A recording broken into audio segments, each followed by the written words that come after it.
मराठी में मुख्य समाचार। आकाशवाणी नागपूर, नेहा क्षीरसागर आपल्याला ठळक बातम्या देत आहे। मुख्यमंत्री देवेंद्र फडणवीस यांच्या अध्यक्षतेखाली उद्योग, ऊर्जा, कामगार व खनिकर्म विभागाच्या मंत्रिमंडळ उपसमितीची 14वी बैठक आज मुंबई इथं झाली।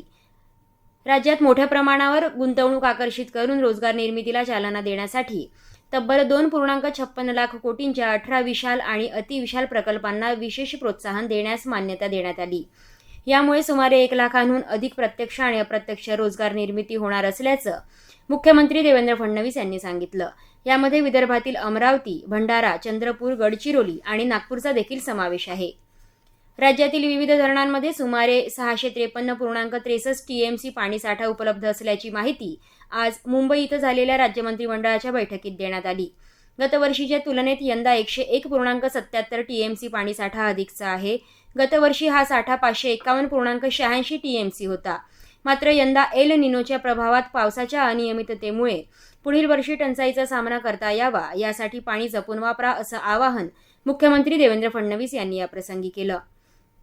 22 एप्रिल हा दिवस वसुंधरा दिवस म्हणून साजरा केला जातो। या दिवसाच्या निमित्तानं नागपूर मेट्रोच्या धरमपेठ कॉलेज मेट्रो स्टेशन इथं 1000 चौरस फूट एवढी भव्य रांगोळी आज काढण्यात आली। संस्कार भारतीतर्फे साकार झालेली ही रांगोळी पर्यावरण सुरक्षेचा संदेश देते। ही रांगोळी 10 कलाकारांनी मिळून काढली असून सलग 4 तास वेळ आणि 1100 किलो रांगोळी लागली आहे। कृत्रिम बुद्धिमत्तामुळे माध्यमांमध्ये आमूलाग्र बदल होत आहे। समाज माध्यमातील सर्वसामान्याचा सहभाग वाढत असल्यामुळे माहितीचा अतिरेक होत आहे। अशा बदलत्या परिस्थितीत जनसंपर्क अधिकाऱ्याची भूमिका अत्यंत महत्त्वाची असल्याचं प्रतिपादन जिल्हा परिषदेचे मुख्य कार्यकारी अधिकारी विनायक महामुनी यांनी केलं आहे।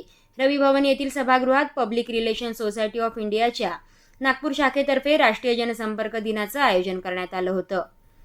अकोला शहरातील सार्वजनिक वाहतुकीस अडथळा निर्माण होत असल्याने रस्त्याच्या कडेला उभी असलेली नादुरुस्त वाहने संबंधितांनी 7 दिवसांच्या आत उचलून घ्यावी अशा सूचना वाहनधारकांना करण्यात आल्या आहेत।